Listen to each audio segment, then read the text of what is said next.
Olá pessoal, tudo bem com vocês? Bem-vindos aí a mais uma aula, espero que vocês estejam ótimos. A partir do momento que vocês começarem a assistir o vídeo, vocês já façam uso do material didático. Nós vamos dar continuidade aí à nossa discussão a partir da página 32 e nós iremos até a página 37. Prestem bastante atenção, porque hoje nós vamos falar a respeito do sistema de orientação da Terra. Como que foi descoberto, a partir de qual observação é que se pôde obter aí essa precisão, ok? Por meio da observação do movimento aparente do Sol. Aparente porque, na verdade, é a Terra que realiza o movimento de rotação de leste para oeste. Aí você fala assim, professora, é a Terra que realiza o movimento? Sim, gente, é a Terra que gira em torno do Sol. E a partir desse giro que ela faz em torno do Sol é que nós podemos marcar aí duas fases importantes, que é a fase do dia e a fase da noite, porque todos os dias a Terra realiza esse movimento de rotação, certo? E aí fala que se originam as direções básicas do nosso sistema de orientação. Como sabemos, o Sol aparece e se põe todos os dias aproximadamente nas mesmas direções. O Sol ele nasce no leste e ele se põe no oeste. E essa linha imaginária que ele faz é como se representasse a mesma direção, certo? Então, a partir daí é que começou a se desenvolver o sistema de orientação. Começou a marcar de leste a oeste e de norte a sul. Como vocês podem observar aí no livro de vocês, aqui tem um menino que está com o braço apontado para a direção aonde o Sol nasce e com o braço apontado para a direção onde o Sol se põe. A partir dessa descoberta das direções de leste a oeste, leste, oriente e oeste, ocidente, a partir dessa descoberta é que se estabeleceu os quatro pontos cardeais do nosso planeta, certo? Que é leste, oeste, norte e sul. É o que vocês vão ver aí mais embaixo. Com base nisso, podemos ser definidos dois eixos de orientação, o eixo leste-oeste e o eixo norte-sul, que vocês vão ver que tem uma importância muito grande para todo o sistema de coordenadas geográficas, de localização de qualquer objeto dentro do nosso planeta, sabendo aí certinho as coordenadas, ok? Norte, sul, leste e oeste são conhecidos como pontos cardeais. Quando vocês estiverem fazendo a leitura, grifem aí que os pontos cardeais são os quatro, norte, sul, leste, oeste, ok? Que formam aí dois eixos, o eixo leste-oeste e o eixo norte-sul. E também, gente, tem os pontos intermediários, conhecidos também como pontos colaterais. Os pontos colaterais ou direções colaterais são elas nordeste, que fica entre o norte e o leste, sudeste, que fica entre o sul e o leste. Aí depois temos o noroeste, que fica entre o norte e o oeste, e o sudoeste, que fica entre o sul e o oeste, ok? Esses são os pontos colaterais. Com os pontos cardeais e os pontos colaterais, nós conseguimos formar a rosa dos ventos, que é essa bichinha que vocês vão ver aqui do lado, ó, esse desenho aqui do lado. É o desenho da rosa dos ventos. A rosa dos ventos, gente, ela é utilizada junto com a bússola no sistema de orientação para navegações desde os tempos antigos. A bússola, diferente da rosa dos ventos, ela sempre vai apontar para o polo magnético do planeta. Vocês vão ver que há uma diferença entre o polo magnético do planeta e o polo geográfico. Por quê? Porque os pontos magnéticos do nosso planeta, eles mudam ao decorrer do passar do tempo, certo? Ao contrário dos polos geográficos. Aí vocês vão abrir o livro de vocês na página 33, onde nós vamos falar a respeito do polo magnético, a respeito do polo magnético não ser o polo geográfico, certo? Os polos geográficos da Terra são pontos interceptados pelo eixo imaginário de rotação do nosso planeta.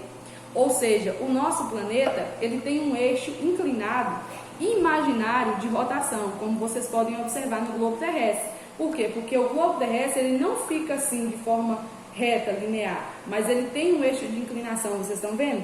Esse eixo de inclinação ele pega aqui do polo sul e vai até o polo norte, formando aí uma inclinação de 23 a 27 graus, ok? Então, isso significa que os polos geográficos, eles estão exatamente situados aqui no final de cada ponto do eixo.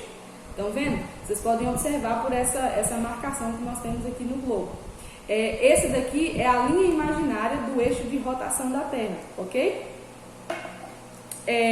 Assim, os polos geográficos norte e sul são marcados dessa maneira. Como vocês podem observar, aí também tem um desenho mostrando a respeito dos polos. O polo magnético do planeta, ele é totalmente diferente, ele ocupa uma direção diferente, ele tem uma direção mais inclinada. Então, se você precisar realmente percorrer uma distância muito grande, você não pode fazer uso apenas da bússola. Você não pode fazer uso apenas da bússola, por quê? Porque a bússola, ela sempre vai apontar para o polo magnético do planeta. E dependendo da localidade aonde você quer ir, o polo magnético do planeta, ela vai fazer um desvio, ele vai te levar para um outro lugar. O polo magnético, ele é representado por essa linha de segmento preto aqui, enquanto que o polo geográfico, ele é representado por essa linha pontilhada.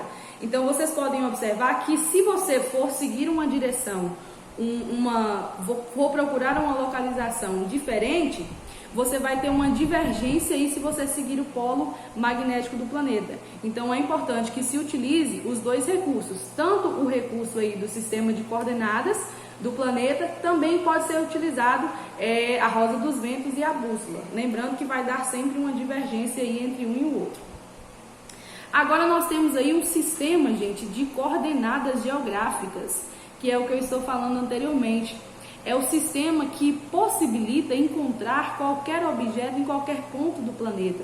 Por quê? Porque foi traçado, por meio de muitos estudos, alguns paralelos e alguns meridianos. Vocês vão sempre se lembrar que as linhas das coordenadas geográficas são compostas de paralelos e meridianos.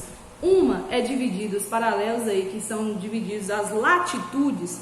Lembrem-se que latitude é a distância em graus de qualquer parte da superfície do planeta em relação à linha do Equador.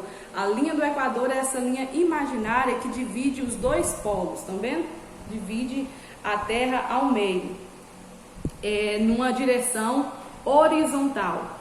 Então essas linhas, elas são conhecidas como paralelos, que representam aí a latitude, certo? E elas estão acima ou abaixo da linha do Equador.